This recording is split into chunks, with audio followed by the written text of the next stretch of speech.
Here, the land was once scarred by deep ravines, where sandstorms swept across a barren wilderness.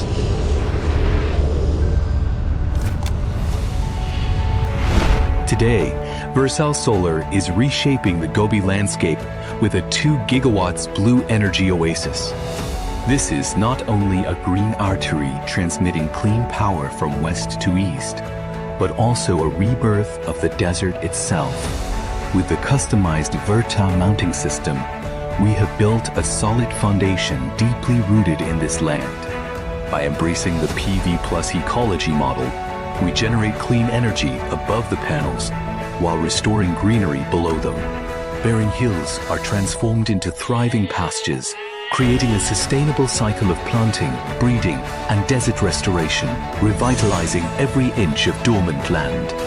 As vegetation coverage continues to rise, ecological restoration and power generation advance hand in hand. Facing complex geological conditions, we employ high-strength alloy steel structures to establish a stable foundation designed for 25 years of reliability.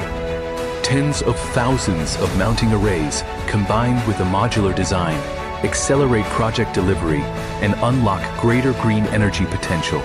Green electricity travels across vast distances, illuminating millions of homes. Delivering over 3.4 billion kilowatt-hours of clean electricity annually, the project injects strong momentum into China's carbon neutrality goals.